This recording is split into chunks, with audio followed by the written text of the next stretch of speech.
तो अब टाइम आपका थोड़ा सा चेंज हो गया है, तो जल्दी से आ जाइए आप लोग ताकि हम लोग स्टार्ट करें, है ना। कल जाते जाते ये क्वेश्चन था, कुछ स्टूडेंट्स को शायद डाउट था इसमें, शायद समझ में नहीं आया था, बट जब तक आपके रिप्लाई मुझ तक आ पाते तब तक लेक्चर ऑफ हो गया था। तो मैं क्या करता हूँ, आगे बढ़ने से पहले इस क्वेश्चन को एक बार दोबारा से डिस्कस कर देता हूँ, ठीक है। ये क्वेश्चन मुश्किल नहीं है बिल्कुल भी, केवल इसका डायग्राम देखकर अजीब सा लगेगा। केवल क्या कर होगा, इसका डायग्राम देखकर अजीब सा लगेगा। तो बेसिकली क्या है, यहाँ पर देखो ये एक फिक्स्ड सपोर्ट है, यहाँ भी क्या है, ये एक फिक्स्ड सपोर्ट है, और बीच में ये एक स्लाइडर लगा हुआ है। तो अगर मैं इसको सिंपल सा डायग्राम बनाऊं तो ये लगेगा। अब देखो ये स्लाइडर का काम क्या होता है समझना। स्लाइडर मैंने आपको बताया था वर्टिकल स्लाइडर जैसा शटर में होता है, जैसा कहाँ होता है, शटर में होता है ना, शॉप्स की शटर में। तो ये बच्चे स्लाइडर क्या काम करता है इस बात को समझना कि देखो अगर ये एक फिक्स्ड बीम है, मतलब फिक्स्ड एंड है, ये फ्री एंड है। तो बेटा अगर ये पॉइंट यहाँ पर एक लोड P लगा हुआ है, तो जब यहाँ से ये इस तरह से जाएगा तो इस एंड पर आपको डेल्टा भी मिलेगा और आपको कुछ थीटा भी मिलेगा। क्या होगा, डेल्टा भी मिलेगा और थीटा भी मिलेगा, ठीक है।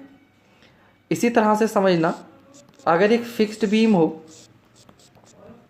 और उसके बीच में यहाँ पर कहीं एक इंटरनल हिंज हो और यहाँ पर कुछ लोड P लगाया जाए, तब भी क्या होगा बच्चे, ये इस तरह से जाएगा तो आपको यहाँ पर डेल्टा भी मिलेगा और थीटा भी मिलेगा, डेल्टा भी मिलेगा और थीटा भी मिलेगा।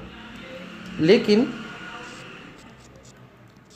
अगर मैं यहाँ पर बीच में इस तरह से स्लाइडर लगाता हूँ और फिर यहाँ कुछ लोड P लगाता हूँ, तो आप ध्यान दीजिएगा होगा क्या, ये इस तरह से जाएगा, ये ठीक है, इस तरह से कि यहाँ पर आपको डेल्टा तो मिलेगा बट थीटा नहीं मिलेगा, डेल्टा तो मिलेगा बट थीटा नहीं मिलेगा। इसका मतलब मैं क्या कर सकता हूँ कि मैं ऐसा मान सकता हूँ कि ये इस बीम को दो बीम से मिलकर बना हुआ मान सकते हैं, दो बीम से मिलकर बना हुआ मान सकते हैं। मैं रिपीट कर दूंगा जो लोग बाद में आ रहे हैं उनके लिए, इस तरह से, ठीक है। ये इस तरह से जाएगा और ये इस तरह से आएगा। अब बेटा हमें मालूम है यहाँ पर जो रिएक्शन आती थी तो ये आती थी 12EI delta upon L cube, और ये भी आती थी 12EI delta upon L cube. तो बेटा दोनों को ऐड कर दूंगा तो क्या हो जाएगा, 24 हो जाएगा। दोनों को ऐड कर दूंगा तो क्या हो जाएगा, 24 हो जाएगा। सर अगर लोड को हाफ कर रहे हैं तो डिफ्लेक्शन को डबल क्यों नहीं करते? अबे लोड हाफ होगा तो डिफ्लेक्शन हाफ होगा कि डबल होगा? हाँ समझ रहे हो बालक,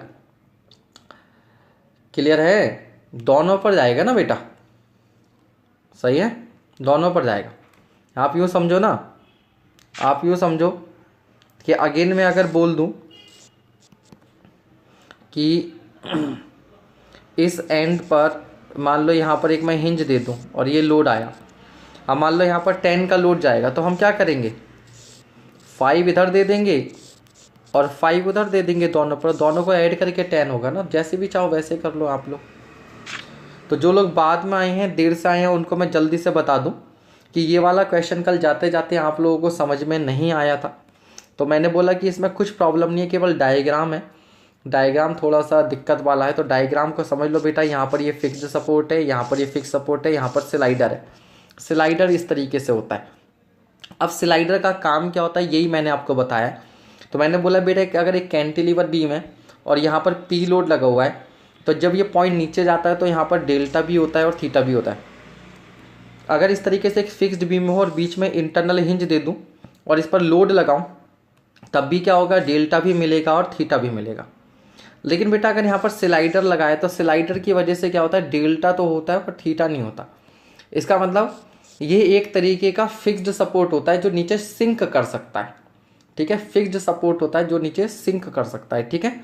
तो मैंने क्या कर लिया बच्चे, ऐसा मान लिया कि यहाँ पर इस वाले एंड को, ठीक है, फिक्स्ड मानते हुए मैंने एक सिंगल बीम को दो बीम में कन्वर्ट कर दिया, एक ये और एक ये। तो बेटा जब ये वाला डेल्टा से नीचे आएगा तो ये भी डेल्टा से नीचे आएगा, तो इधर वाले में डेल्टा की वजह से कितना फोर्स होगा, इतना होगा। उधर वाले में डेल्टा की वजह से कितना फोर्स, इतना होगा। तो दोनों का टोटल मिला के कितना हो जाएगा, ऐड कर देंगे। ऐड कर देंगे तो कितना हो जाएगा 24 EI अपॉन, ठीक है। तो 24 EI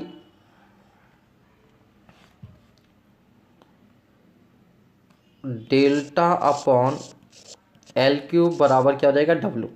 तो यहाँ से डेल्टा निकाल लेंगे तो क्या हो जाएगा, WL³ अपॉन डेल्टा बराबर क्या हो जाएगा, WL³ upon 24 EI। So this is my answer. तो आई होप अब आपको ये समझ में आ गया होगा, ठीक है। अब आपको ये समझ में आ गया होगा, ठीक है। चलिए अब हम लोग बढ़ते हैं आगे की ओर।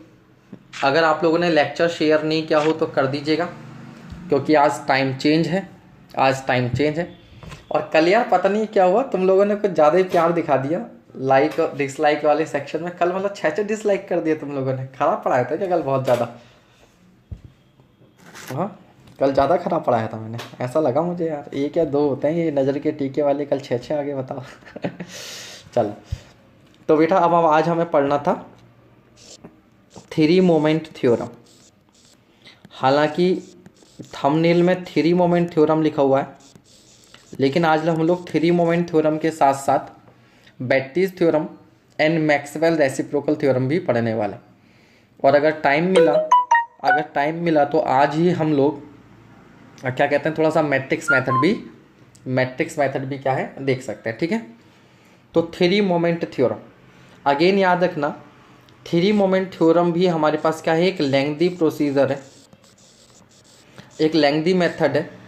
तो ये मेनली किसके लिए होता है, सब्जेक्टिव के लिए होता है। किसके लिए होता है, सब्जेक्टिव के लिए। ऑब्जेक्टिव के लिए हमें इसे बहुत डिटेल में नहीं पढ़ना, लेकिन इसका आइडिया होना चाहिए कि आखिरकार ये थ्योरम होती क्या है, इसका यूज़ क्या है। कई बार ऐसा भी होता है बच्चे, बहुत सारी मेथड होते हैं, जैसे यूनिट लोड मेथड है, ठीक है, स्ट्रेन एनर्जी मेथड है, या थ्री मोमेंट थ्योरम है। ये अगर छूट जाते हैं तो मन में आपके ना एक कॉन्फिडेंस लो रहता है कि यार कुछ जो है वो छूट गया है। तो कम से कम इनको पढ़ लो, नाम जान लो एटलीस्ट, ताकि ऑब्जेक्टिव में कभी इधर उधर कोई क्वेश्चन आए तो आप कर लें। क्लास कितने बजे तक है आज? तो 6, और देखो यार अब 1-1.5 घंटा तो चलेगी ना, 6 to 7:30 मान लो, 7 मान लो। आज शायद ज़्यादा लंबी क्लास नहीं होगी, छोटी रहेगी क्लास, क्योंकि आज कंटेंट बहुत ज़्यादा नहीं है आपका, केवल थ्री थ्योरम्स पढ़ानी है, ठीक है। 9 बजे से बाकी गेट आंसर की क्लास होगी। और अब क्लास 6 बजे ही हुआ करेगी, ठीक है। अब क्लास 6 बजे ही हुआ करेगी कुछ समय तक, बहुत जल्दी, क्योंकि अब मैं क्या करूँगा, आपका एक तो या तो आज ख़त्म हो जाएगा स्ट्रक्चर, नहीं तो कल ख़त्म हो जाएगा, ठीक है। मान लो कल ख़त्म हो जाएगा, फिर परसों आपका एक स्ट्रक्चर का टेस्ट रहेगा 50 to 60 क्वेश्चंस का। मैं आपका क्या करूँगा, एक ऑनलाइन टेस्ट लेने वाला हूँ।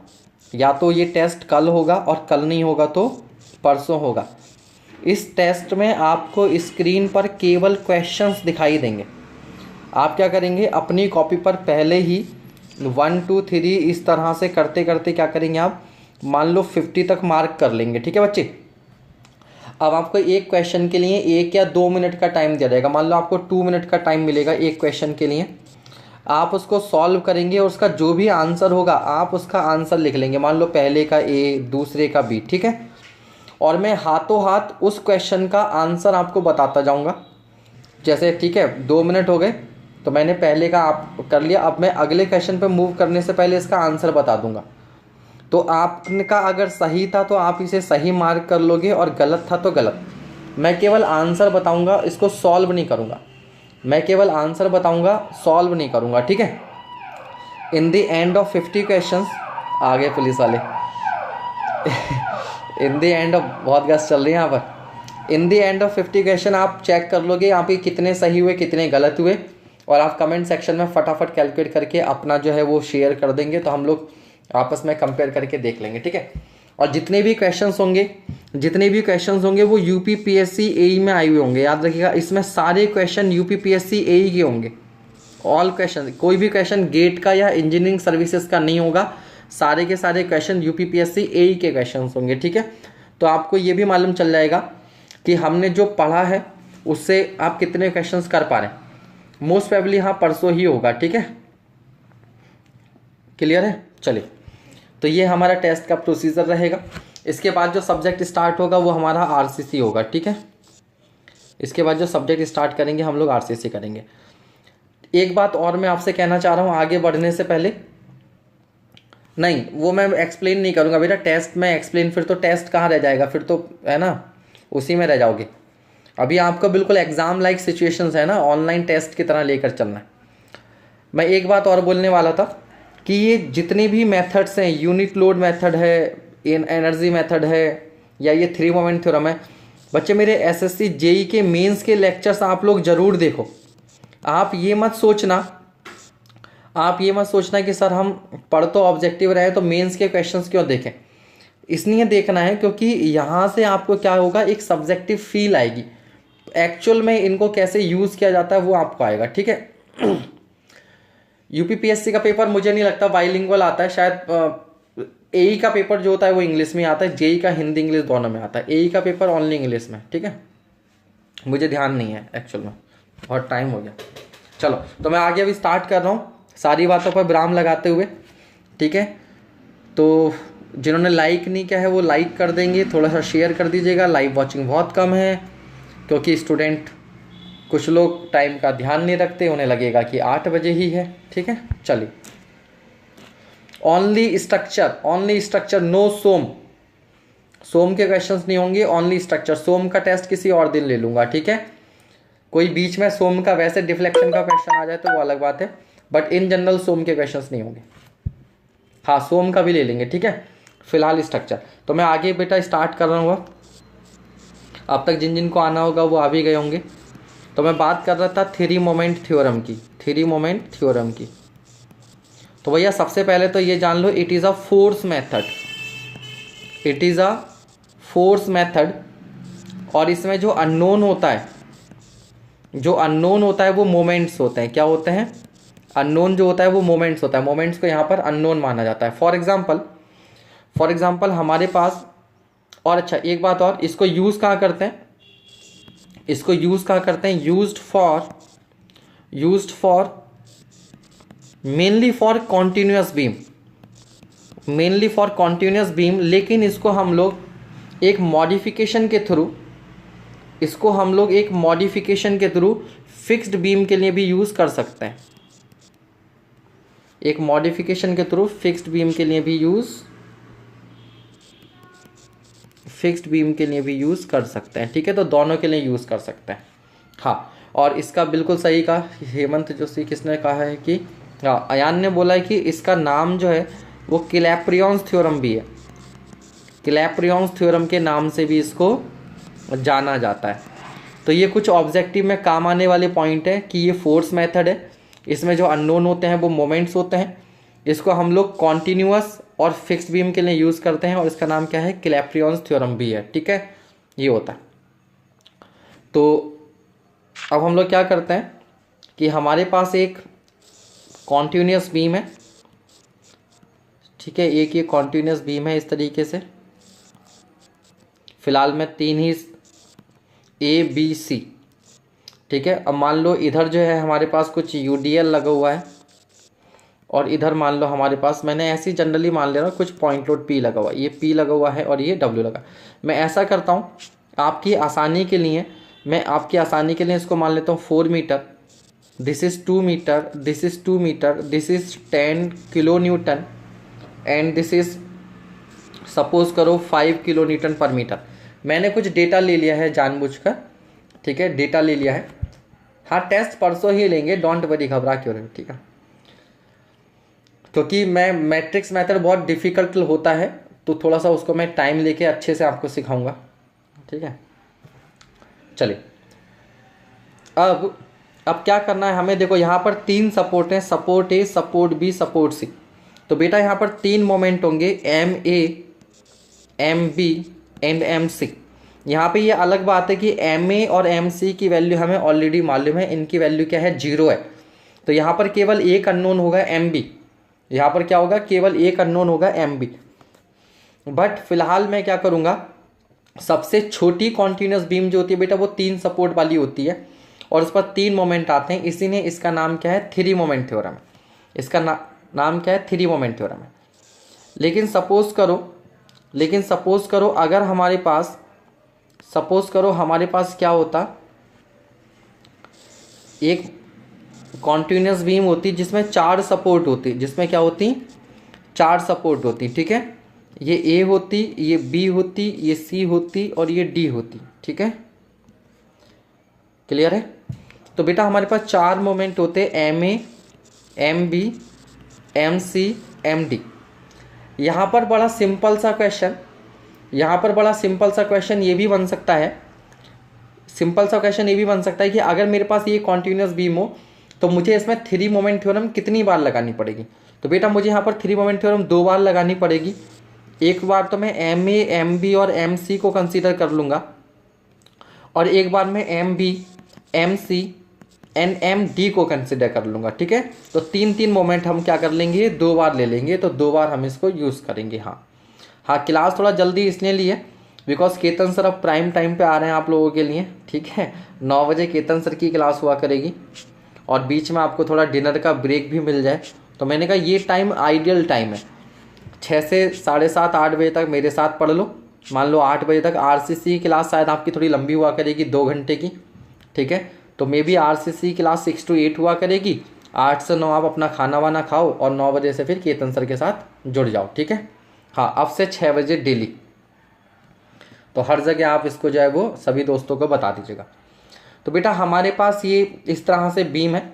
अब मैं पहले इसका स्टेटमेंट लिख रहा हूँ 3 मोमेंट थ्योरम का। पहले मैं 3 मोमेंट थ्योरम का स्टेटमेंट लिख रहा हूँ, ठीक है। उसके बाद में उसके अंदर कौन क्या है वो सब आपको बता दूंगा।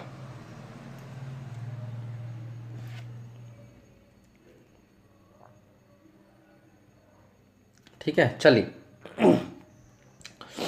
तो देखिए बेटा थ्योरम ये होती है कि M A into L1 plus 2 times M B into L1 plus L2।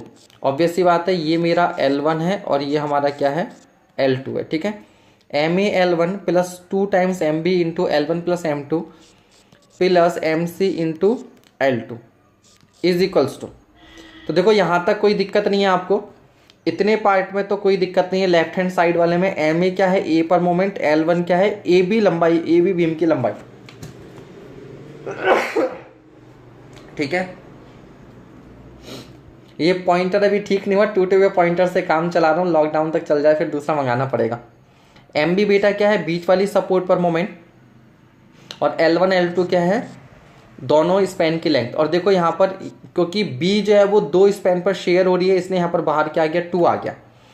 C क्या है, ये C सपोर्ट पर मोमेंट है और L2 क्या है, सेकंड वाला स्पैन हो गया, ठीक है। तो लेफ्ट हैंड साइड में आपको कोई दिक्कत होनी नहीं चाहिए। अब ध्यान दीजिएगा राइट हैंड साइड में क्या आएगा। तो बेटा राइट हैंड साइड में आता है माइनस का 6A1 x1 bar upon L1 minus का 6A2 x2 bar upon L2।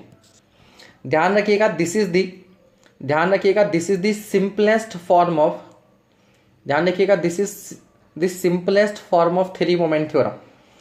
3 moment theorem की इससे कॉम्प्लिकेटेड फॉर्म भी हो रही है बट मैं आपको करवा नहीं रहा हूं। उसमें क्या होता है, हम लोग सपोर्ट की सिंकिंग को भी कंसीडर करते हैं और मोमेंट ऑफ इनर्शिया अगर वेरिएबल है, यहाँ पर क्या होता है, दोनों बीम का मोमेंट ऑफ इनर्शिया सेम होता है, ठीक है। अगर मोमेंट ऑफ इनर्शिया डिफरेंट है तो फिर वो अलग फॉर्म लगती है, ठीक है। तो मैं उसको नहीं करवा रहा हूँ, जो हमारे काम का है मैं केवल वही करवा रहा हूँ, ठीक है। अननेसेसरी कंफ्यूज हो गया, तो आपको बस ये वाला याद रखना है। अब देखो बेटा ये A1 क्या होगा, A1 is equals to area of BMD of AB और A2 क्या होगा, area of BMD of BC, ठीक है। लेकिन ध्यान क्या रखना है, कि यहाँ पर ए बी और बी सी को हमें सिंपली सपोर्टेड मानना है। क्या मानना है? Simply supported. तो बेटा देखो सिंपली सपोर्टेड मानोगे तो ये मेरे पास ए बी बीम है, तो मुझे मालूम है इसका जो डायग्राम बनेगा बेंडिंग मोमेंट वो पैराबोलिक बनेगा, और ये जो हाइट निकल कर आती है वो होती है WL²/8।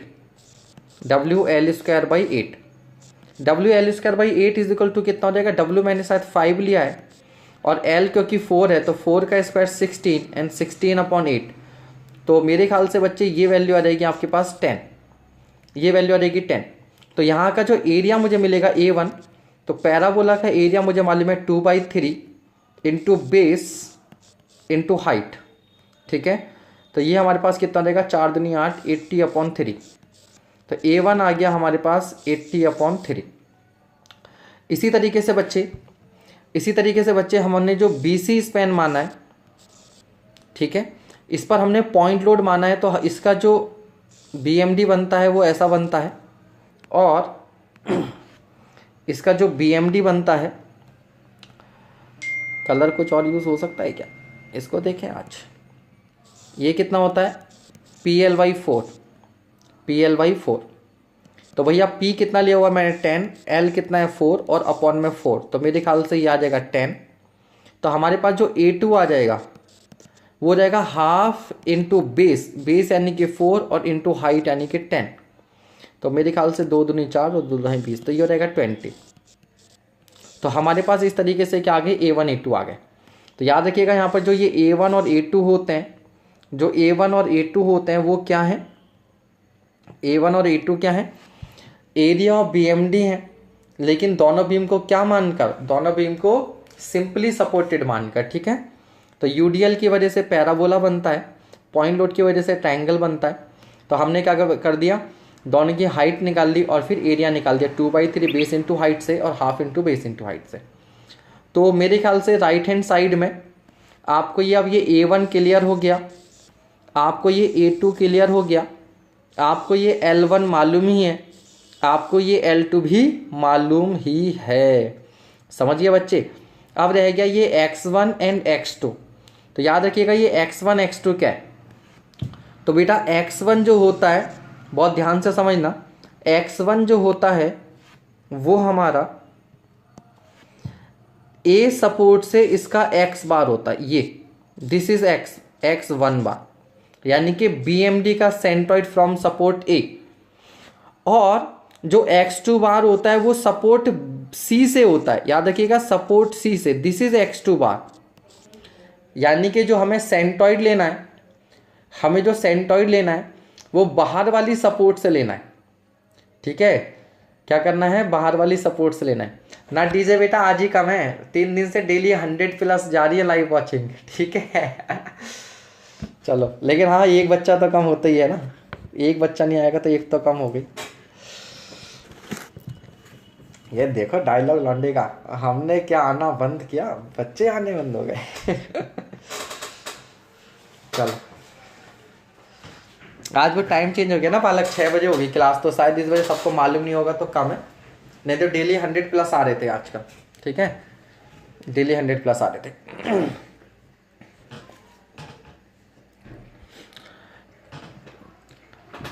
ठीक है, चलो प्रशांत पहले इसको देखते हैं फिर आपका डाउट लेंगे बाद में क्या कह रहे हो। तो आई होप अब आपको X1 X2 सब क्लियर है। अब देखो बेटा, क्योंकि सिमेट्रिकल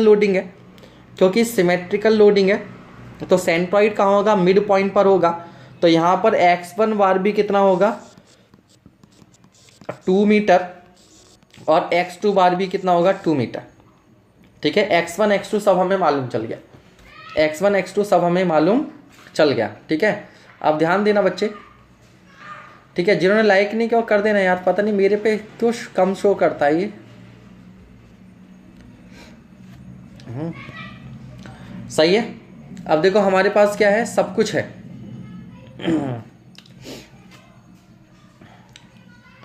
ठीक है, हमारे पास क्या है? सब कुछ आ गया इस थ्योरम के लिए। ठीक है, MA मालूम है, L1 मालूम है, 2MB, L1 + L2 सब कुछ। अब बड़ी नाइंसाफ़ी हमारे पास ये होगी कि इक्वेशन है 1 और अननोन है 3, MA, MB, MC।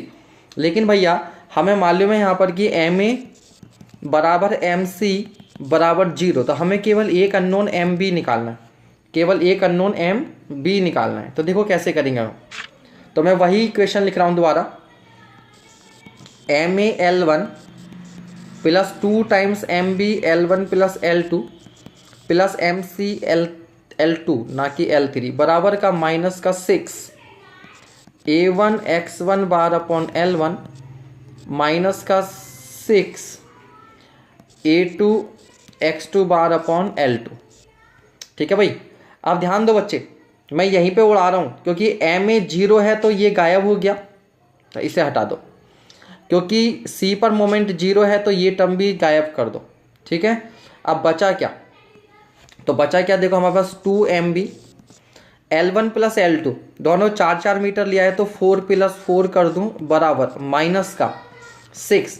ए वन कितना आया था बच्चे, ए वन कितना आया था, ए वन आया था मेरे ख्याल से 80/3 होगा, 80/3, और ए टू है 20, तो 80/3, तो ये था आपके पास 80/3, और इंटू एक्स वन बार कितना था 2, और अपॉन में एल वन कितना था 4, अपॉन में एल वन कितना था 4। ठीक है, और माइनस का 6, ए टू कितना था बेटा 20, और एक्स टू बार कितना था 2, और एल टू कितना था 4, तो क्या 4 और 4 8, 8 दूनी 16, तो हमारे पास आ गया 16 M B is equals to minus का, अब देखो इसको सॉल्व करेंगे तो 3 दूनी 6, 2 दूनी 4 से 4 कट गया तो माइनस का 80, और 4 पंजे 20, 5 दूनी 10 और 60, तो ये हो जाएगा बेटा माइनस का 140।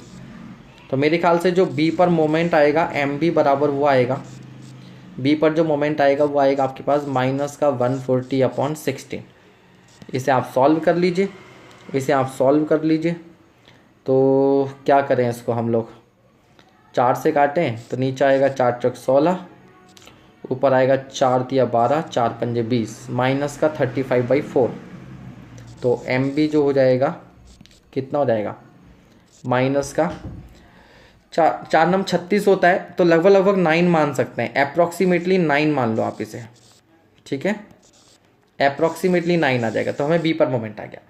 अब याद रखिएगा, ये जो बेटा बी पर मोमेंट है ना, ये बी पर हॉगिंग मोमेंट है, ये क्या है, बी पर हॉगिंग मोमेंट है, इतना ध्यान रखिएगा। मतलब क्या है कि इधर हमारे पास यूडीएल लगा हुआ था और इधर मेरे पास क्या था, पॉइंट डॉट, तो यहाँ पर क्या होगा, इधर से ये जो मोमेंट आएगा और इधर से ये जो मोमेंट, तो ये भी 9 होगा और ये भी क्या होगा 9, तो नेट मोमेंट 0 रहेगा, क्योंकि एक स्टूडेंट कल परसों की क्लास में पूछा था बेटा यहाँ पर नेट मोमेंट 0 रहेगा, लेकिन जो बेंडिंग मोमेंट होगा, बेंडिंग मोमेंट जो एम बी होगा वो माइनस का 9 होगा।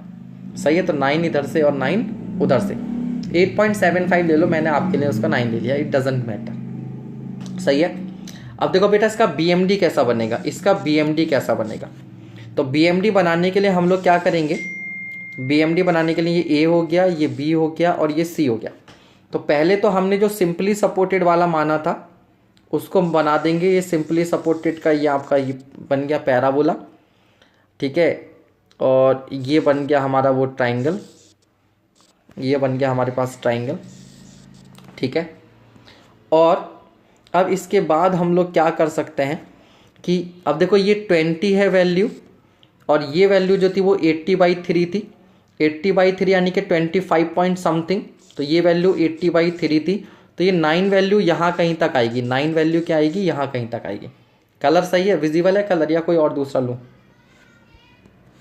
कलर, कोई और कलर कौन सा लिया जाए, चलो यही ले लेते हैं, या ये ले लो।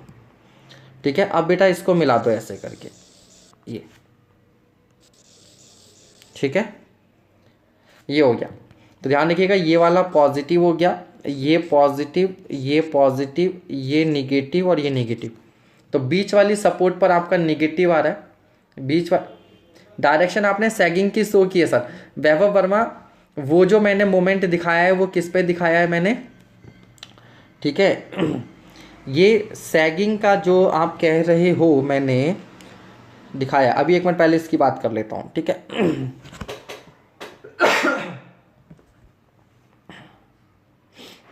ठीक है, तो अब क्या करेंगे हम लोग, ये नीचे वाली लाइन को उड़ा देते हैं, ये नीचे वाली लाइन को हम लोग क्या कर देते हैं, उड़ा देते हैं। ठीक है, इस तरीके से। तो ये हमारे पास ये डायग्राम जो है वो बनने वाला है। ठीक है, ये हमारा बन गया।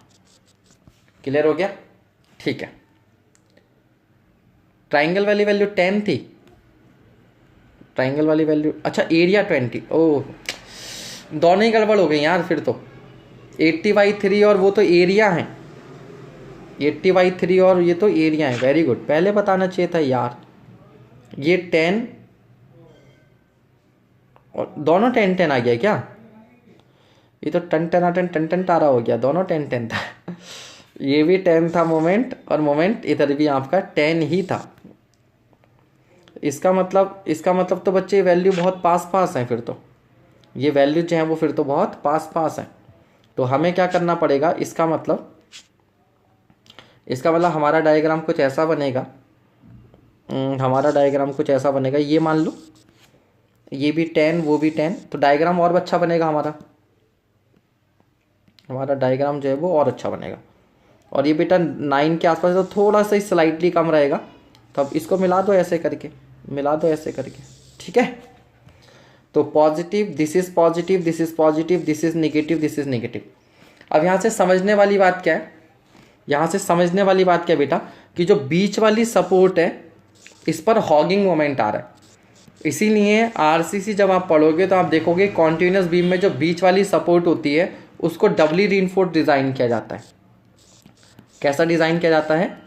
डबली रीइंफोर्स्ड डिज़ाइन किया जाता है, क्योंकि इसमें हॉकिंग हो रही है। तो ऊपर वाले जोन में भी इसमें क्या करना पड़ेगा, आपको रीइंफोर्समेंट देना पड़ेगा। ठीक है, अब बात करते हैं जरा मोमेंट डायग्राम की। तो देखो भैया, ये ए बी हो गया, ये बी सपोर्ट हो गई, ये बी हो गया और ये सी हो गया। एम बी निगेटिव, ठीक है। तो देखो एम बी जो निगेटिव लिया है बेटा, वो हमने किस पर लिया है, सब इस पर लिया है। ठीक है, बीम पर हॉगिंग मोमेंट ये होता है, तो इस पर जो आएगा वो एंटी क्लॉकवाइज आएगा सपोर्ट पर। इसी तरीके से यहाँ पर हमारे पास क्या है, सैगिंग का ऐसा होता है हॉगिंग, तो बीम पर जो है वो हॉगिंग मोमेंट ऐसा होगा, तो यहाँ पर क्या होगा, ऐसा होगा। ठीक है, समझ गए? तो इस तरीके से ध्यान देना। हॉगिंग में क्या होता है बेटा, राइट सपोर्ट पर क्लॉकवाइज मोमेंट होता है और लेफ्ट सपोर्ट पर एंटी क्लॉकवाइज होता है। इसीलिए ये वाला मैंने बी पर, ये लेफ्ट वाली सपोर्ट हुई तो यहाँ पर एंटी क्लॉकवाइज दिखाया, और यहाँ पर मैंने क्या दिखाया, क्लॉकवाइज। तो सपोर्ट पर क्या होगा, अगर ये क्लॉकवाइज है तो उसका रिएक्शन जो होता है वो उल्टा होता है। ठीक है, वेरी गुड। सर बताइए, जब बी पर मोमेंट नेगेटिव है तो लाइन नीचे क्यों नहीं लेते हैं, है ना? बिल्कुल। एक बार बताओ बेटा, आपके पास, मैं कहता हूँ 5 ब्रिक्स हैं आपके पास। क्या है, 5 ब्रिक्स हैं, 5 ब्रिक्स। तो आप 5 ईंटें ऐसे करके बना लो, 1 2 3 4 एंड ये 5। अब मैं कहूँ कि बेटा इनमें से 3 ईंटें ले लो, तो बेटा मैं 3 ईंटें ले लूँ, तो 3 ईंटों को अगर मैं नीचे बनाऊंगा 1 2 3, तो टोटल ईंटें कितनी हो गई, तो 5 और 3 8 हो गई।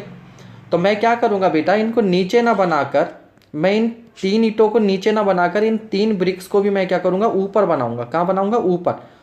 तो 1 2 3, तो यहाँ से क्या हो गया, plus minus plus minus plus minus, ये क्या हो गया, कैंसिल आउट हो गया। तो अब हमें नीचे वाली चीज़ को देखना ही नहीं है, हमें क्या करना है, नीचे वाली इसको देखना ही नहीं है। अब ऊपर देखोगे तो कितना बचेगा, 2 ब्रिक्स बचेंगे। ठीक है, तो यहाँ पर हम लोग क्या करते हैं, सुपरपोजिशन करवा रहे हैं। तो हमने पॉजिटिव के ऊपर, हमने क्या कर दिया बेटा, यहाँ पर पॉजिटिव के ऊपर निगेटिव डायग्राम को सुपर इम्पोज करवा दिया। हमने पॉजिटिव के ऊपर क्या कर दिया, निगेटिव को सुपर इम्पोज करवा दिया। ठीक है, तो देखो फॉर एग्जाम्पल यहाँ पर ये मोमेंट कितना था हमारे पास, 10 था। तो यहाँ पर जो भी हमारा ये मोमेंट कितना था, अगर देखो ये मोमेंट मैं 9 मान लूँ, तो हाफ डिस्टेंस पर उसका आधा 4.5 होगा। तो बच्चे अब पॉजिटिव बचा केवल कितना, इतना वाला पार्ट बचा, ठीक है। तो जब निगेटिव गायब हो गया तो यहाँ पर मोमेंट कितना बचेगा, यहाँ पर मोमेंट कितना बचेगा, आपका केवल इतना मोमेंट बचेगा, ठीक है। तो यहाँ पर था 10 में से इतना पोर्शन गायब हो गया तो केवल ये बचा जो कि लगभग 5.5 होगा। तो सुपर इम्पोज कराने के लिए हम लोग क्या करते हैं, इसको ऊपर लेते हैं, ठीक है। चलिए और बताइए किसी को और कोई डाउट हो तो। मैं समझ गया आपको अभी इसका अंदर ये डायग्राम बनाने नहीं आते हैं, तो देखना बच्चे हमेशा याद रखना इस तरह में हम लोग BMD कैसे बनाते हैं। तो हम लोग स्टेप वन में जो सैगिंग मोमेंट होता है या जो bending moment due to applied load, और कैसा मानकर, सिंपली सपोर्टेड मानकर ड्रॉ कर लेते हैं। जैसे हमने यहाँ पर ड्रॉ किया कि भैया ये बनाया पैराबोला और ये बना दिया ट्राइंगल। अब सेकंड स्टेप 2 में हम लोग हॉगिंग मोमेंट, यानी कि जो सपोर्ट पर मोमेंट होते हैं उसको, और उसको भी ऊपर की ओर ही ड्रॉ करेंगे, तभी वो पॉजिटिव निगेटिव क्या होगा, कैंसिल आउट होगा, नहीं तो कैंसिल आउट नहीं होगा बालक, ठीक है। अच्छा और क्या डाउट है, मीन्स यहाँ पर नेट मोमेंट होगा। ये हमेशा याद रखो बेटा, बेंडिंग मोमेंट और नेट मोमेंट दोनों डिफरेंट चीज़ें हैं। जैसे मैं ऐसे, अगर एक बार बताओ, मैंने बहुत बार ये एग्जांपल मैंने लिया है, अगर इसको मैं 10 न्यूटन के फोर्स से खींच रहा हूँ और इसको मैं 10 न्यूटन के फोर्स से इधर खींच रहा हूँ, तो बताओ इसमें कितनी टेंशन है, आप मुझे बताओ इसमें टेंशन कितनी है। जल्दी से सब लोग रिप्लाई कीजिए। एक ये सॉलिड बार है जिसको मैं 10 का फोर्स मैंने राइट को लगाया और 10 का फोर्स लेफ्ट को लगाया, तो इसमें टेंशन कितनी है, जल्दी बताओ। Sandeep Kumar, if you are not preparing for UPPSC then you can prepare for your state exams, ठीक है। Prepare for GATE, prepare for ESC, ठीक है। कोई सिविल इंजीनियरिंग थोड़ी ना चेंज हो जाएगी। ऐसा थोड़ी ना कि अगर आंध्रा का बच्चा एग्जाम देगा तो वहाँ SFD BMD बनाने का तरीका अलग होगा, और यूपी का देगा तो SFD BMD बनाने का तरीका होगा। ऐसा थोड़ी ना है कि अगर यूपी में PL3/3EI होता है डिफ्लेक्शन, तो बिहार में PL2/2EI हो जाएगा, है ना, ऐसा थोड़ी ना होगा। चलिए, तो इंजीनियर मुरलीधर गौड़, बेटा पहले तो तुम अपने नाम के आगे से नहीं इंजीनियर हटा लो, ठीक है। जिस दिन लग जाएगा वो, ये जितने जीरो वाले हैं ना, तुम्हारा मैं क्या करूँ बेटा। फिर तो टेंशन नहीं है, अगर इसके अंदर टेंशन जीरो है, तो फिर तो इसे खींचना ही नहीं चाहिए, ठीक है। अगर मैं बोलूं तो बेटा इसका बताना लेंथ, इसका डेल्टा एल कितना होगा, तो डेल्टा एल PL/A नहीं निकालोगे क्या।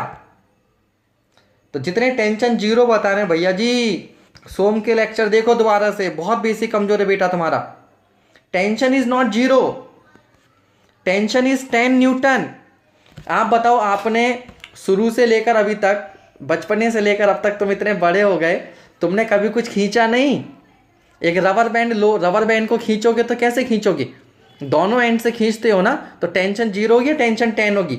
बेटा यहाँ पर टेंशन है 10, याद रखिएगा। केवल एक साइड का फोर्स दिख रहा है, तो उधर देखो या इधर देखो।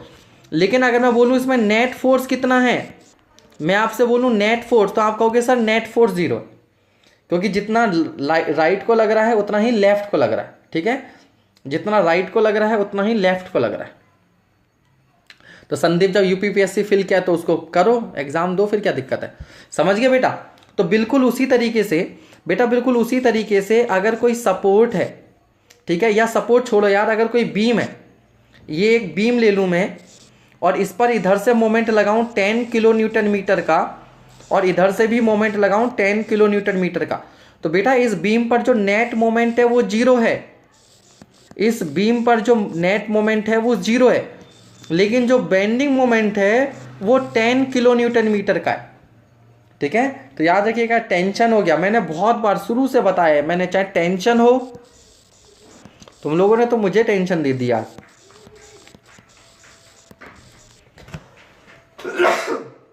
चाहे बेटा टेंशन हो, चाहे कंप्रेशन हो, चाहे शियर हो, चाहे बेंडिंग हो, और चाहे टॉर्जन हो, ये जितने भी जितने भी डिफॉर्मेशन वाले फोर्स होते हैं, जो डिफॉर्मेशन क्रिएट करते हैं, वो हमेशा पेयर में एक्ट करते हैं। हमेशा किस में करते हैं? पेयर में एक्ट। जैसे खाली राइट साइड में फोर्स लगाकर आप टेंशन नहीं दे सकते, तो लेफ्ट में लगेगा, राइट में टेंशन होगा। ऐसे बेटा किसी चीज को दबाओगे, कंप्रेस करोगे, तो दोनों साइड से फोर्स लगाना पड़ेगा, सी। इसी तरीके से बेटा जब शियर होता है, तो उसको भी हम हमेशा क्या करते हैं? इस तरह से शो करते हैं, पेयर में, है ना। इसी तरीके से जब टॉर्जन होता है तो इस एंड पर इधर लगता है, तो इस एंड पर इधर लगता है। इसी तरीके से जब बेंडिंग होती है तो सैगिंग होगी तो दोनों एंड पर मोमेंट लगेगा, और हॉगिंग होगी तो यहां पर। तो bending moment and net moment दोनों बिल्कुल डिफरेंट होते हैं, ठीक है बच्चे। तो नेट मोमेंट 0 होगा, लेकिन वहां पर बेंडिंग मोमेंट होगा। क्लियर? जिस तरह से नेट फोर्स 0 होता है बट टेंशन उसके अंदर रहती है। अच्छा, ध्यान से नहीं सुना तो ध्यान से सुना करो बालक, ठीक है, ध्यान से सुना करो। तो आई होप अब आपको ये समझ में आ गया होगा। तो 3 मोमेंट थ्योरम आपको क्लियर है। फटाफट आप क्या कर सकते हैं? अब आप क्या कर सकते हैं, देखो कि एक ये बीम ले लो और इस पूरे पर यूडीएल लगा दो। ये भी एल है, ये भी एल है, ये भी डब्ल्यू है, ये भी डब्ल्यू है। ये ए हो गया, ये बी हो गया और ये सी हो गया। अब देखो बिल्कुल सिमेट्रिकल बीम है, सिमेट्रिकल लोडिंग है, तो आप बी पर सीधे सीधे क्या कर सकते हो? मोमेंट फाइंड आउट कर सकते हो। अच्छा, एक बात और समझो, अभी काम हमारा अब खत्म नहीं हुआ है। देखो बेटा, एक बार जब बेंडिंग मोमेंट आ गए ना आपको सारे के सारे, यहां पर जब एक बार आपको सारे के सारे बेंडिंग मोमेंट आ गए, ठीक है, मतलब ये डायग्राम आपका बन गया। आपको डायग्राम बड़ा अच्छा लग रहा है ना, कलरफुल, ठीक है। तो ए पर, बी पर और सी पर अब जब आपके पास मोमेंट है तो आप बड़े आराम से रिएक्शंस भी फाइंड आउट कर सकते हो। आप क्या कर सकते हो? बड़े आराम से आप रिएक्शन भी फाइंड आउट कर सकते हो, ठीक है। बहाने मत बनाओ कि नेटवर्क चला गया था। चलो कोई बात नहीं।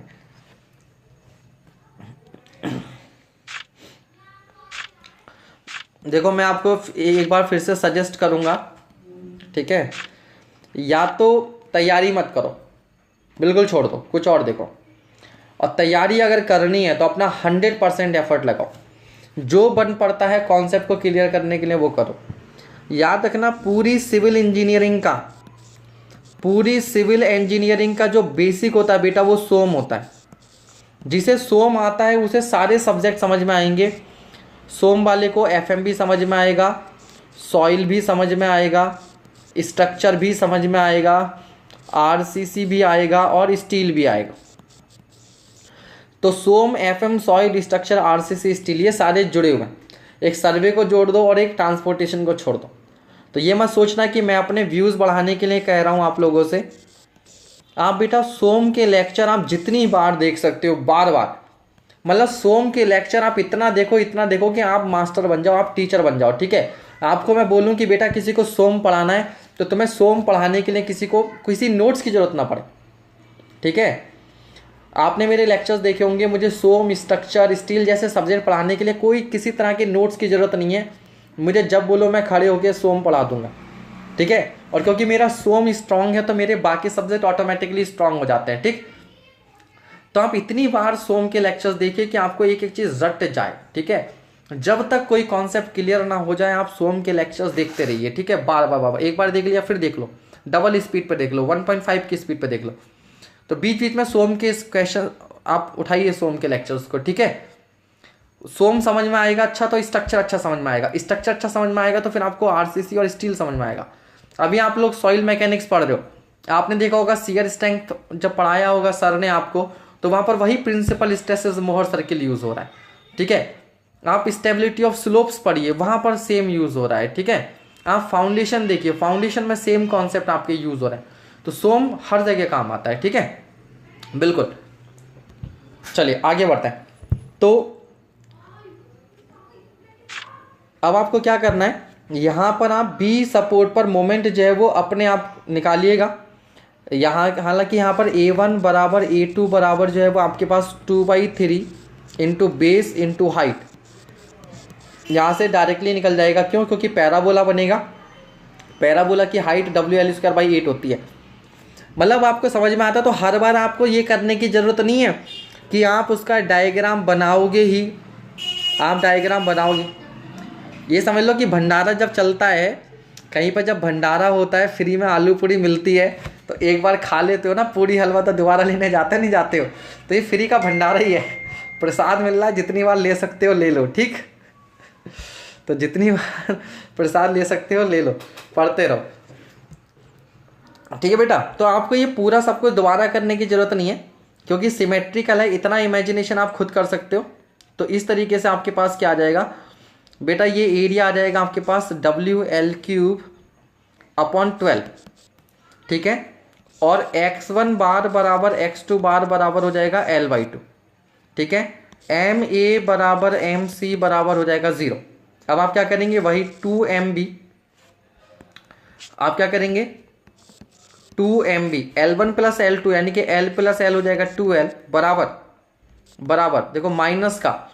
अब देखो same A1 bar upon L1 को 2 बार लिखना है, तो उसको 2 से मल्टीप्लाई करके लिख दूंगा 6 ×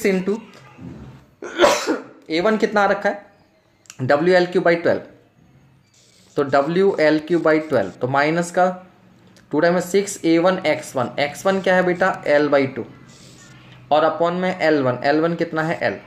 तो यहाँ से सॉल्व कीजिएगा, लेफ्ट साइड में हो जाएगा 4MBL बराबर, ध्यान दीजिएगा ये 6 दूनी 12, 12 से 12 कट गया, 12 से 12 कट गया, L से L कट गया, तो राइट साइड में आ गया WL³/2, ठीक है।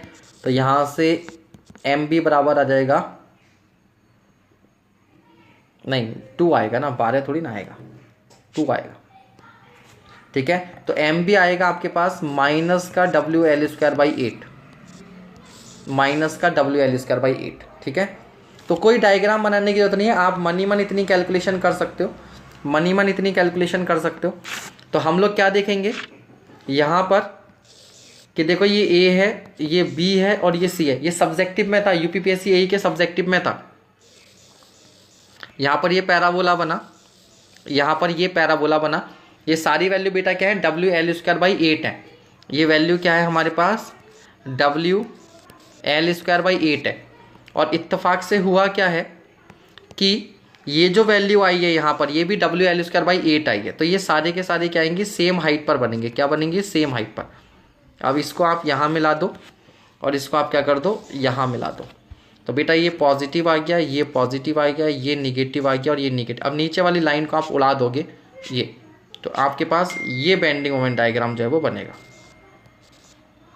इस तरह से, ठीक है। ये बन गया हमारे पास BMD, ठीक। अब ध्यान दो, यहाँ पर रिएक्शन आपके पास आएगी RA, यहाँ पर आएगी RB, यहाँ पर आएगी RC। अब 3 रिएक्शन है RA RB RC। अब एक बार आप सिग्मा FY को 0 कर देना, उसके बाद एक बार आप C पर मोमेंट 0 कर देना, एक बार आप B पर मोमेंट 0 कर देना, इक्वेशन बन जाएंगी, सॉल्व कर लेंगे, ठीक है। अच्छा पापा जी भंडारा कर रहे हैं, भंडारा खा रहे हैं।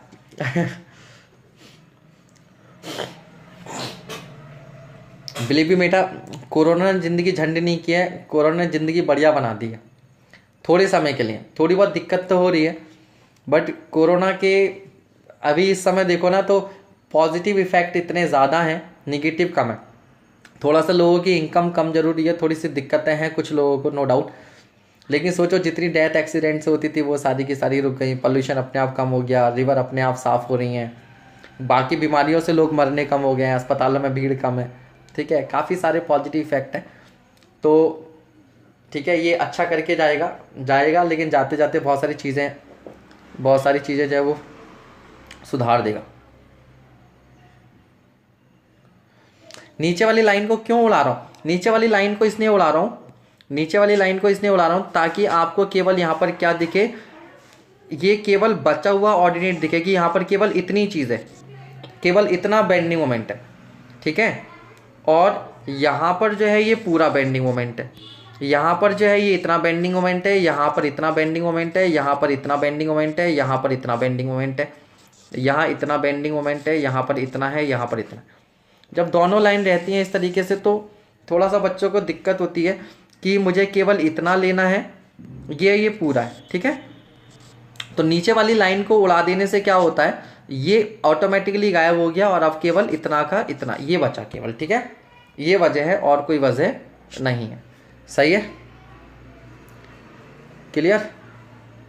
चलिए, तो आई होप अब आपको ये क्लियर हो गया होगा। बीपी सिंह सर आपका कोर्स है क्या, मतलब कहना क्या चाहते हो भैया।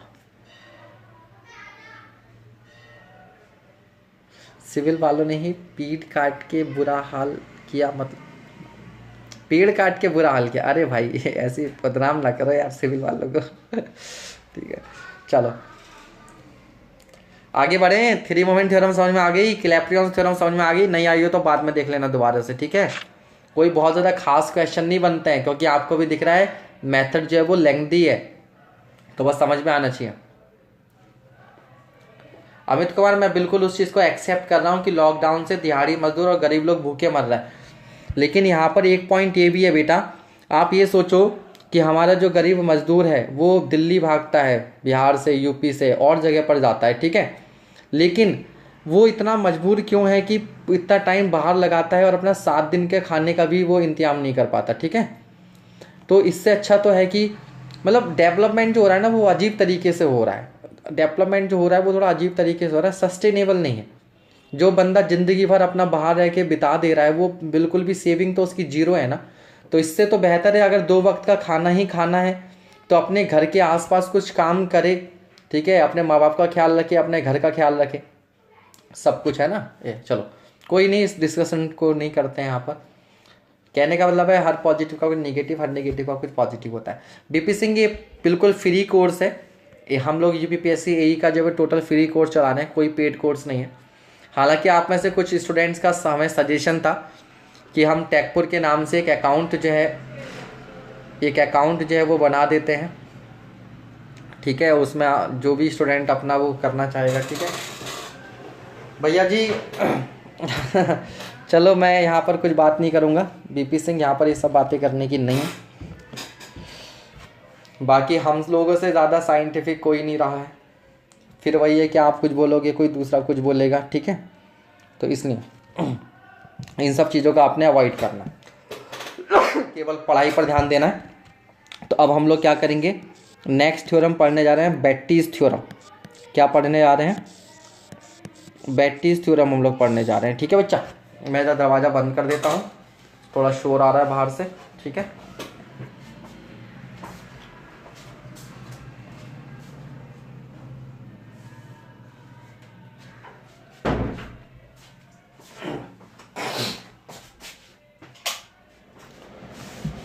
और एक बात और बच्चे की, कुछ चीज़ें ना दुनिया में हर समाज में और हर देश से, प्रदेश से, हर धर्म से जुड़ी हुई हैं, उनमें से एक लाइट भी है, ठीक है। जैसे देखो क्रिश्चियन होते हैं वो चर्च में कैंडल जलाते हैं, मुस्लिम जो हैं वो सबे रात पर वो भी कैंडल जलाते हैं, हम लोग दीपावली पर कैंडल जलाते हैं, ठीक है।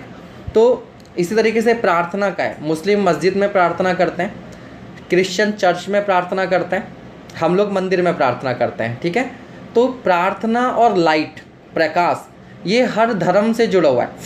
फास्ट करना, हम लोग नवरात्रि के व्रत करते हैं, मुस्लिम रोज़े रखते हैं, क्रिश्चियंस ईस्टर पर करते हैं, तो फास्टिंग हो गया, लाइट हो गई, ठीक है, इस तरह की चीज़ें सब में, तो वो चीज़ें कभी गलत हो ही नहीं सकती हैं ना, वो ऑल ओवर दी वर्ल्ड है, हर जगह, तो उसका कुछ ना कुछ बेनिफिट है।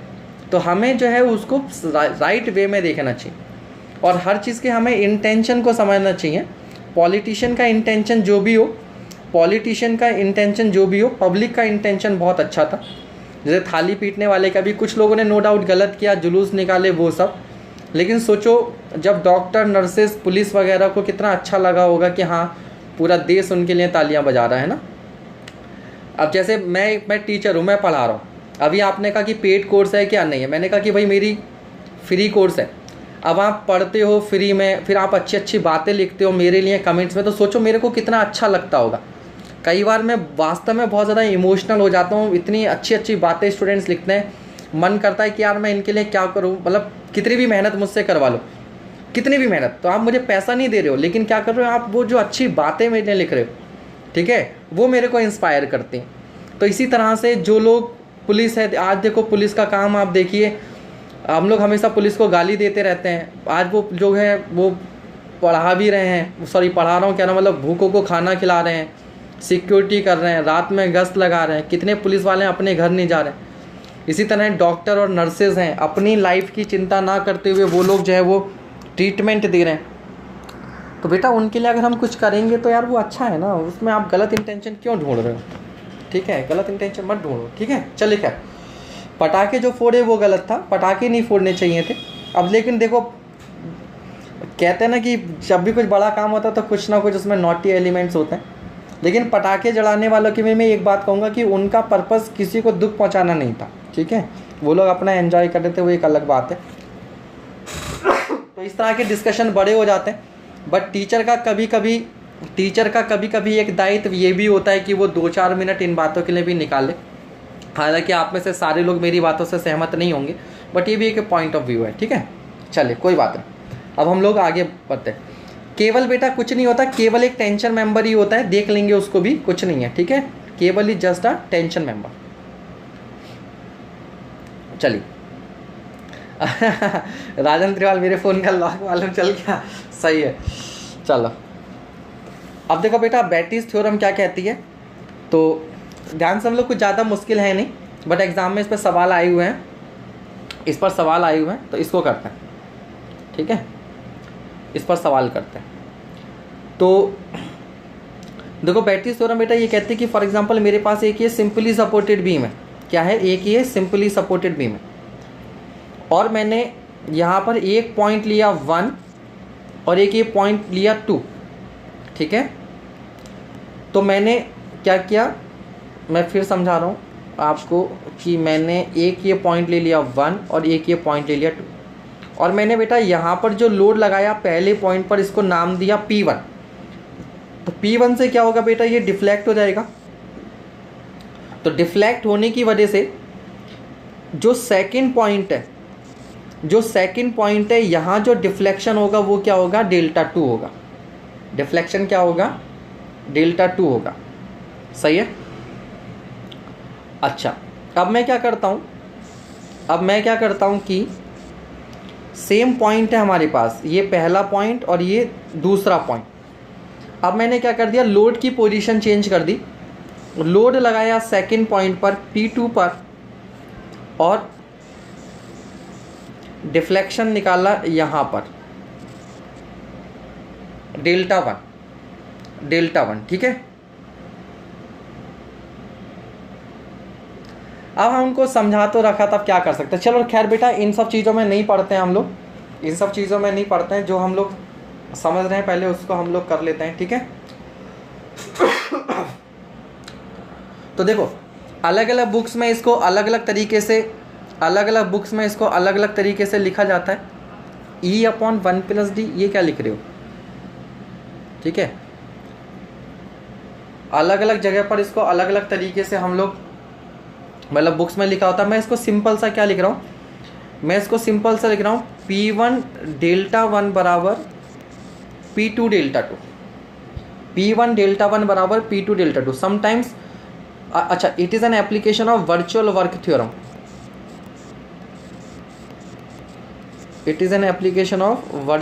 थ्योरम, ठीक है भाई। रेड पेन यूज़ ना करें, ओके, रेड पेन यूज़ नहीं करेंगे। तो रेड पेन के अलावा और कौन सा पेन यूज़ किया जा सकता है, एक तो येलो तो सही है ही, ऑरेंज देख लेंगे, ठीक है। पर्पल सही रहेगा क्या, पर्पल भी नहीं चलेगा इस पर, थोड़ा सा रेड सही। चलो रेड को केवल हम लोग हाईलाइट के लिए ही यूज़ करेंगे, नहीं तो मेनली तो हम लोग क्या कर रहे हैं, येलो कलर ही जो है वो ज़्यादा यूज़ कर रहे हैं। तो देखो बेटा बैटीज थ्योरम कहती क्या है, बैटीज थ्योरम ये कहती है कि virtual work done by P4 system,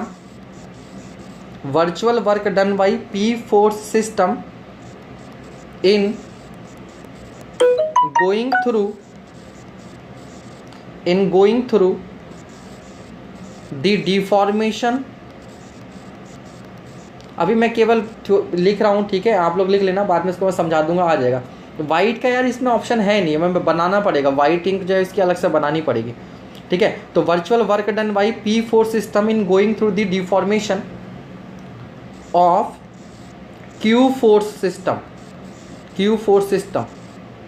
is equals to work done by Q force system going through writing पे ध्यान मत देना, मैं जो बोल रहा हूँ उस पर ध्यान देना। Going through deformation of P force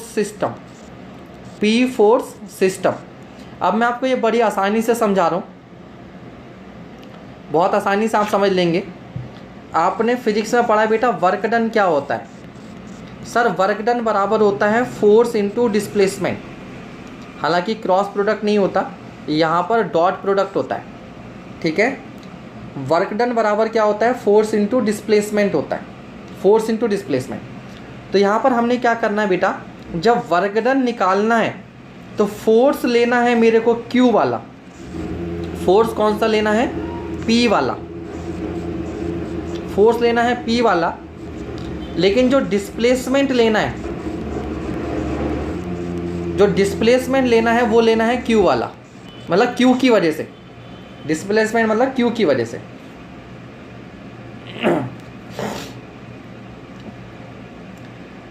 अरे यार बेटा हर किसी का अपना तरीका होता है, ऐसे कंपेयर नहीं करना चाहिए, ठीक है।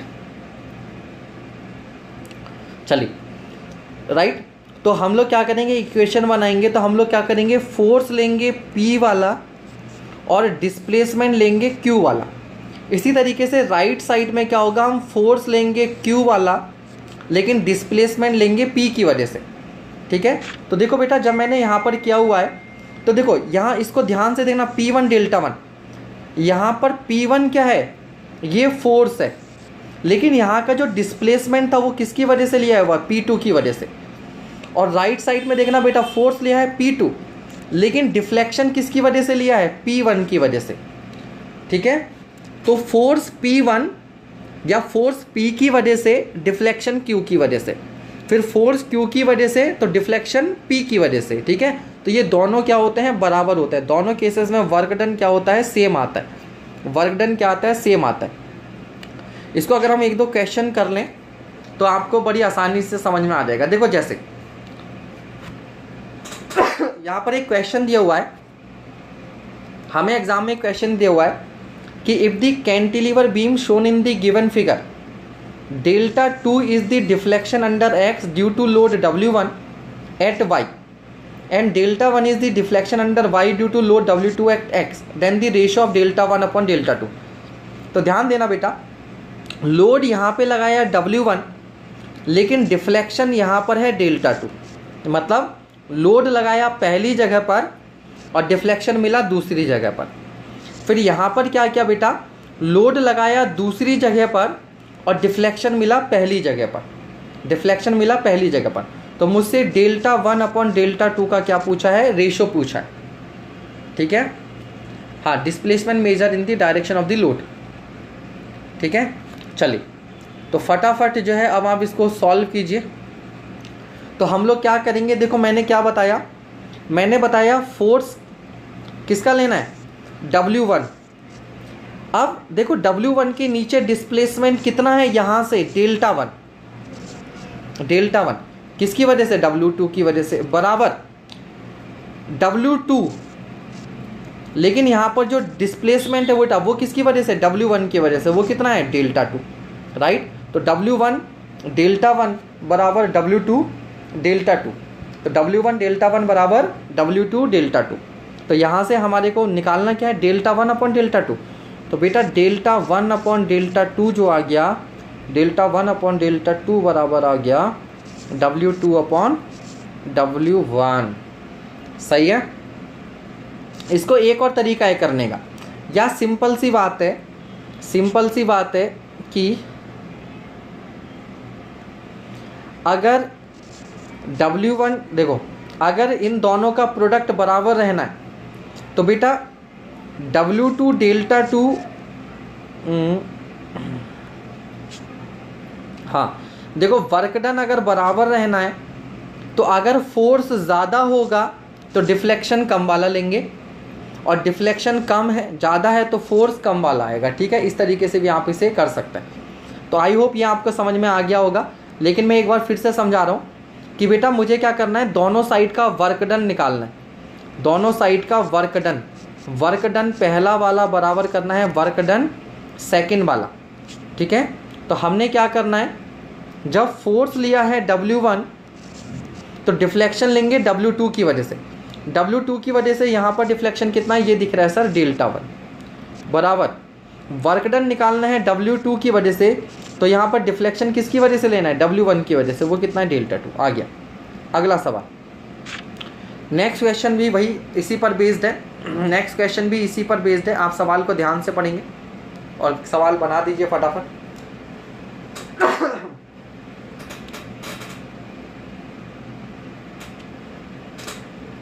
सोम कंप्लीट हो गया है, स्ट्रक्चर समाप्त होने की ओर है। ठीक है, इरिगेशन हो चुका है, हाईवे हो चुका है, सॉइल भी खत्म होने वाला। अब क्लास डेली 6 बजे ही हुआ करेगी, तो समय का आप लोग ध्यान रखेंगे। ठीक है बच्चे, इस सवाल को कीजिए फटाफट। और इसके बाद मैक्सवेल रेसिप्रोकल थ्योरम ही करनी है बच्चे। मैक्सवेल रेसिप्रोकल थ्योरम जो है वो आपका इसी का एक पार्ट है। ठीक है, इसी का आपका एक पार्ट है, या कीजिए इसी का मॉडिफाइड वर्जन है, सब पार्ट। बैट्रीज थ्योरम पर ही आपकी क्या है, मैक्सवेल रेसिप्रोकल थ्योरम जो है वो बेस्ड है। क्लियर, चलिए जल्दी से फटाफट। मुझे लग रहा है अब आ रहे हैं कुछ स्टूडेंट्स सोचकर कि 7 बजे की क्लास का, भैया क्लास 6 बजे हुआ करेगी, अब ध्यान रखिएगा। 9 बजे से केतन सर की क्लास, हमारी क्लास 6 बजे से। चलो आया आंसर किसी का? आंसर बी आ रहा है। तो देखिए हम क्या करेंगे, इसका डायग्राम बना लो इस तरीके से। यहाँ पर डायग्राम बना लो, डायग्राम बना लिया।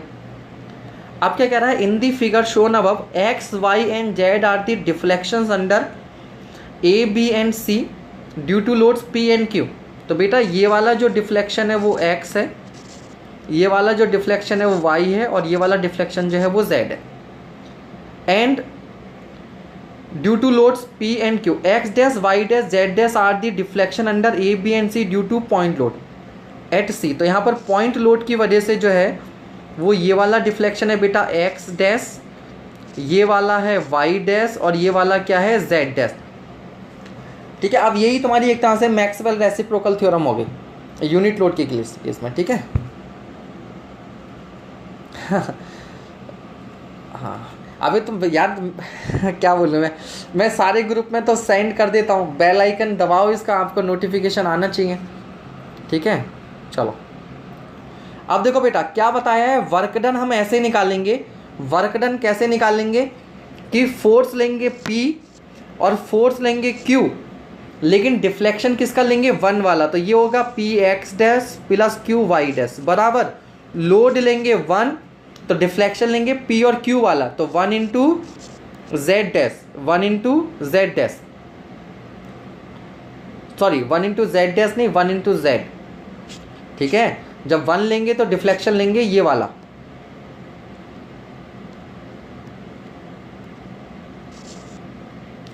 वो एक कौन सा था, इसकी टोपी उसके सर, उसकी टोपी इसके सर। तो बेटा इसका डिफ्लेक्शन उधर, उसका डिफ्लेक्शन इधर, यही करना है हमें। लोड इधर वाले, डिफ्लेक्शन उधर वाले, लोड उधर वाला, डिफ्लेक्शन इधर वाला, बस इधर का उधर और उधर का इधर करना है। बैट्रीज थ्योरम में क्या करना है, इधर का उधर और उधर का इधर करना है। लोड इधर का, डिस्प्लेसमेंट उधर का, हिंदी में लिख लेना, हिंदी में इसको लोड इधर का, डिस्प्लेसमेंट उधर का, लोड उधर का, डिस्प्लेसमेंट इधर का।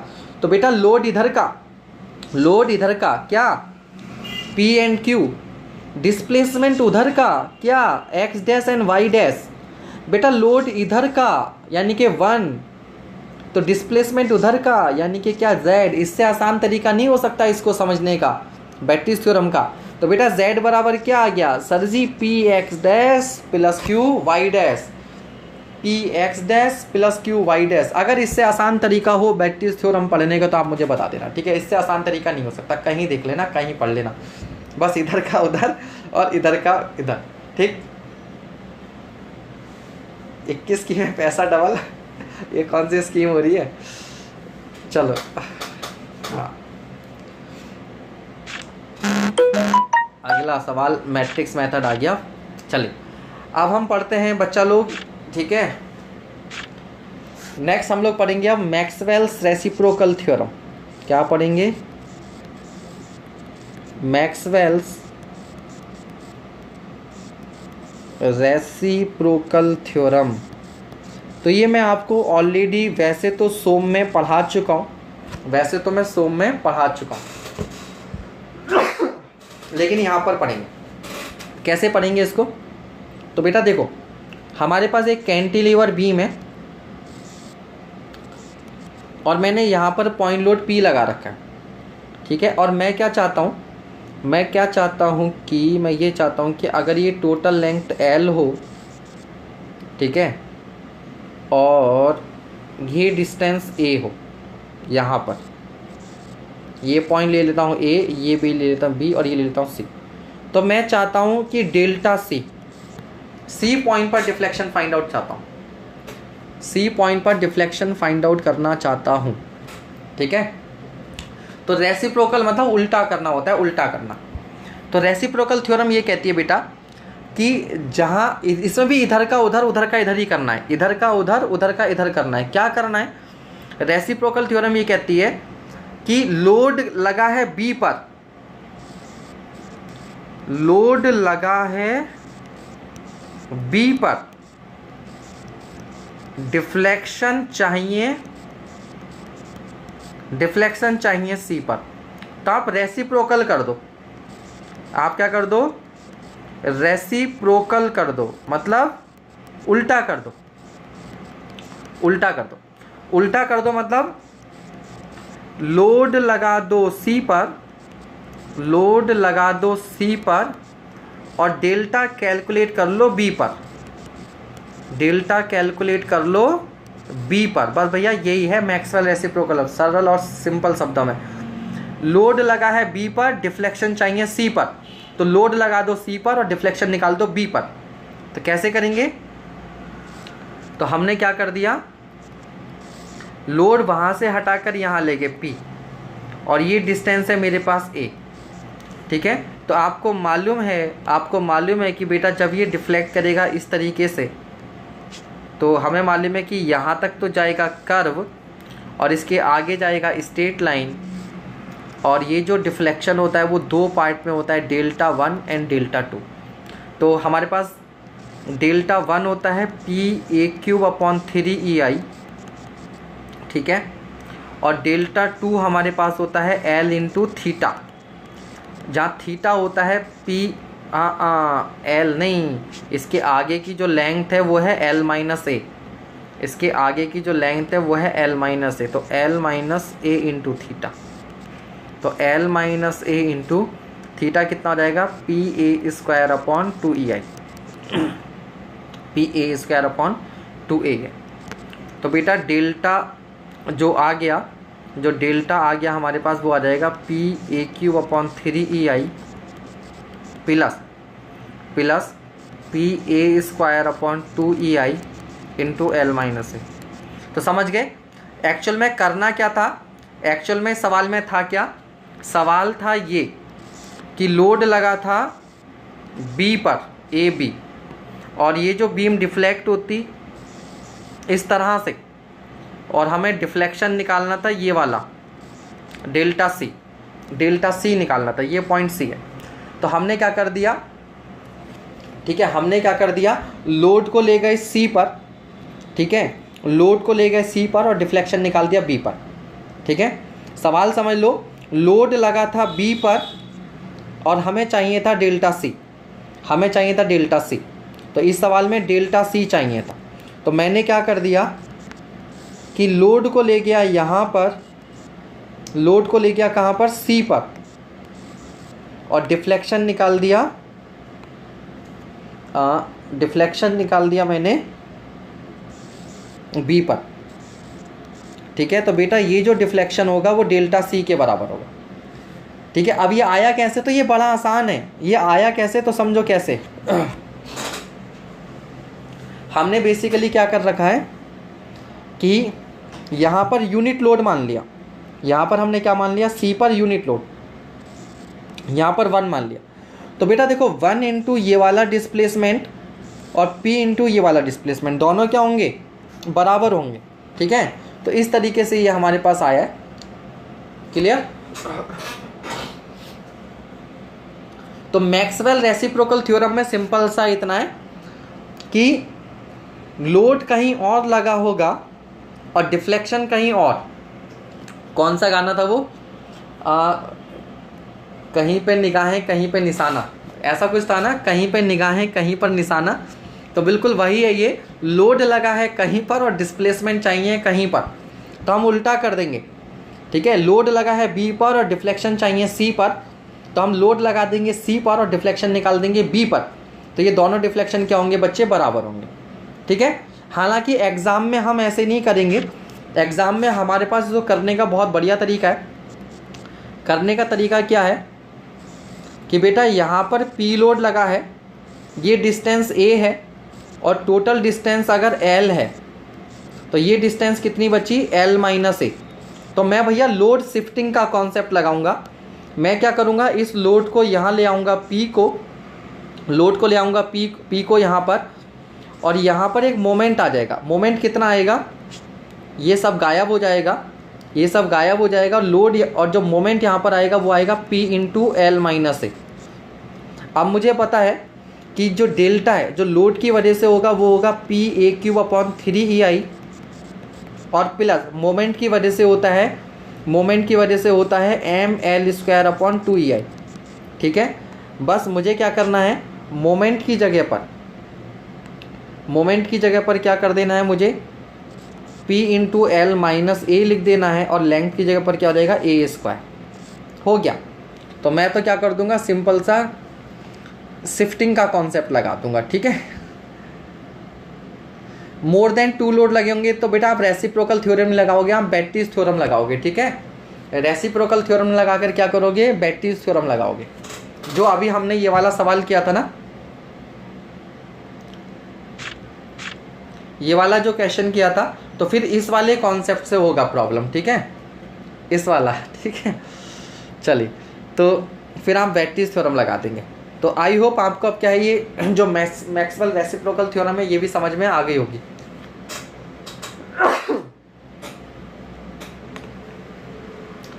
थीटा की वैल्यू बेटा ये थोड़ी ना होती है, थीटा की वैल्यू ML अपॉन EI होती है। डिफ्लेक्शन ML² अपॉन 2EI होता है, डिफ्लेक्शन ML² अपॉन 2EI होता है। ठीक है, तो ये तो डिफ्लेक्शन निकालना है ना बेटा, डिफ्लेक्शन मोमेंट कितना, P इंटू एल माइनस ए, तो डिफ्लेक्शन कितना होगा, ML² अपॉन 2EI, और लोड की वजह से कितना होता है, ML³ अपॉन 3EI। क्लियर हो गया, दोनों डिफ्लेक्शन को हमने ऐड कर दिया। तो भाई आज का हमारा ख़त्म, खेल ख़त्म, पैसा हजम, सब ख़त्म हो गया। आज का सवाल भी हो गए जितने इसमें थे बेस्ड, ज़्यादा क्वेश्चंस नहीं है। तो आज हमने 3 मोमेंट थ्योरम पढ़ा, बैट्रीज थ्योरम पढ़ लिया, मैक्सवेल रेसिप्रोकल थ्योरम भी हमने पढ़ लिया। ठीक है, अब इस कल जो हम क्या पढ़ेंगे, कल हम लोग पढ़ेंगे मैट्रिक्स मेथड, कल हम लोग पढ़ेंगे मैट्रिक्स मेथड। ठीक है, मैट्रिक्स मेथड। तो इसमें 2 मैट्रिक्स होते हैं, एक स्टिफनेस और एक फ्लेक्सिबिलिटी। ठीक है, एक स्टिफनेस, एक फ्लेक्सिबिलिटी और एक स्टिफनेस। तो ज़्यादा बड़ा क्वेश्चन इस पर भी आपके एग्जाम में बनेगा नहीं। ठीक है, बिकॉज मैट्रिक्स मेथड जो है वो बेसिकली सॉफ्टवेयर्स के लिए बना होता है। ठीक है, हमें ऑब्जेक्टिव पॉइंट ऑफ व्यू से पढ़ना है। ये सबसे दुखदाई होता है, बहुत बच्चों को समझ में नहीं आता है। तो कल की क्लास आप लेना ना भूलें, कल की क्लास होगी आपकी 6 PM पर, 6 बजे।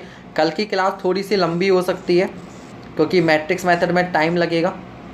ठीक है, दूसरी बात, परसों यानी कि डे आफ्टर टुमारो आपका एक टेस्ट है। टेस्ट आपका होगा स्ट्रक्चर एनालिसिस का, स्ट्रक्चर एनालिसिस का टेस्ट होगा। Questions will be from UPPSC और आपकी लाइव वॉचिंग पर डिपेंड करेगा बेटा। अगर आपने लाइव वॉचिंग टेस्ट में 200-300 पहुंचा दी, अगर आपने टेस्ट में लाइव वॉचिंग 200-300 पहुंचा दी तो मैं फिर आपके टेस्ट फ्रिक्वेंटली लूँगा, ठीक है। जितना अच्छा आप रिस्पॉन्स दिखाओगे टेस्ट में, हम आपके उतने ज़्यादा टेस्ट कर देंगे, ठीक है। और टेस्ट बिल्कुल आपका ऑनलाइन टेस्ट की तरह ही होगा। अराउंड 50 क्वेश्चंस होंगे, 50 क्वेश्चन में आप पहले ही अपने पेज पर 1 2 3 4 इस तरीके से नंबरिंग करके रख दोगे। एक क्वेश्चन को आपके लिए, क्वेश्चन केवल 2 मिनट के लिए आपके पास होगा। 2 मिनट के लिए एक क्वेश्चन आपको दिखाई देगा, 2 मिनट में आपने सॉल्व करना है और उसका सल्यूशन ए बी जो भी आता है आप लिख लोगे। फिर मैं आपको केवल उसका ऑप्शन बताऊंगा, ऑप्शन नंबर क्या है। अगर आपका सही है तो सही और गलत है तो गलत टिक कर दोगे, मैं सल्यूशन नहीं दूंगा। इन दी एंड आप सारे के सारे काउंट कर लोगे और अपना स्कोर यहाँ पर मेंशन कर दोगे। और नेगेटिव मार्किंग रहेगी, आप यहाँ पर मेंशन कर दोगे तो आपको मालूम चल जाएगा। जितने ज़्यादा स्टूडेंट लाइव आएंगे, सपोज करो उतने ही ज़्यादा स्टूडेंट से आपका कंपटीशन हो रहा है, ठीक है। तो एक तरीका हो जाएगा, आपको एक तरीका मिल जाएगा दूसरों से कंपेयर करने का खुद को, ठीक है। दूसरों से कंपेयर करने का एक तरीका मिल जाएगा। तो ज़्यादा से ज़्यादा स्टूडेंट जो है वो टेस्ट में लाइव आएंगे तो बेटर रहेगा आपके लिए भी, ठीक है, और हमारे लिए भी। तो टेस्ट कब होगा? परसों होगा। स्ट्रक्चर का होगा। ध्यान रखना सारे क्वेश्चन यूपीपीएससी के होंगे, इसमें कोई भी क्वेश्चन गेट का नहीं होगा, इंजीनियरिंग सर्विसेज का नहीं होगा। रिपीट हो गया हो तो ये अलग बात है, लेकिन मैं जो क्वेश्चन लेके आऊँगा टोटली यूपीपीएससी यही से लाऊंगा। क्योंकि मैं क्लास में अभी तक आपको देखो गेट के और ईएससी के क्वेश्चन मैं आपको क्लास में करवा रहा हूँ और यूपीपीएससी वाले क्वेश्चन टेस्ट में आ जाएंगे, ठीक है। अब तुम लोग खाना वाना खाओ, ठीक है, थोड़ा सा रेस्ट करो, फिर 9 बजे केतन सर की क्लास में आइए, ठीक है। सॉइल की क्लास में आपने ज़्यादा से ज़्यादा लाइव वॉचिंग रखनी है। सॉइल बहुत इंपॉर्टेंट सब्जेक्ट है, मैं बार बार आपको समझा रहा हूँ। अकेले सॉइल से इतने क्वेश्चंस आते हैं जितने सोम और स्ट्रक्चर से कंबाइन नहीं आते, ठीक है, इस वजह से। और बिल्डिंग के लिए भी देखो ना बेटा, सॉइल ही फाउंडेशन होती है। अगर बिल्डिंग की फाउंडेशन ही कमज़ोर ना हो तो बिल्डिंग का क्या होगा, ठीक। चलो चला जाए फिर, क्लियर है सभी को? सबने खाना लपट लिया, अब घर जाके ठूसते हैं, मतलब क्या भंडारे में? कल क्लास 6 बजे होगी, फिर से ध्यान रखिएगा, सबको बता दीजिएगा क्लास 6 बजे होगी। चलो अब भैया कल जैसी मेहरबानी मत करना, इतना प्यार मत दिखाना। 6 डिसलाइक कर दिए कल तुम लोगों ने, यार पता नहीं क्या गलती हो गई मुझसे कल, 1 या 2 डिसलाइक रहते थे बस। पता नहीं मैंने कुछ गलत पढ़ा दिया, कुछ गलत बोल दिया क्लास में जो बच्चों को बुरा लग गया। चलो गुड नाइट एवरीवन, अच्छे से खाना वाना खाओ, आराम करो। 9 बजे आओ केतन सर की क्लास में, ठीक है। शेयर करते रहा करो, जिन्होंने लाइक नहीं किया हो लाइक कर देना, जिन्होंने चैनल सब्सक्राइब ना हो सब्सक्राइब कर लेना, बेल आइकन दबा देना ताकि कभी टाइम चेंज हो क्लास का तो तुम्हें नोटिफिकेशन मिल जाए, ठीक। अभी दिल नहीं भरा है, हाँ मेरा भी नहीं भरा, इसलिए मैं बोलता जा रहा हूँ ठीक है। बट क्या करूँ, अब आज जितना पढ़ाना था उतना पढ़ा दिया, ठीक है। अब कल पढ़ाएंगे, मैट्रिक्स मेथड है ना, कल ही शुरू करेंगे तो सही रहेगा 0 से, है ना। आज अननेसेसरी मैं बता दूंगा, जो लेक्चर नहीं देखेगा फिर, ठीक, कोई बात नहीं। चलो तो मैं क्लास बंद कर रहा हूँ बेटा, ठीक है। Bye, good night. ध्यान रखिए सभी अपना, अपने आसपास का, अपने पेरेंट्स का, बच के रहिए, संभल के रहिए।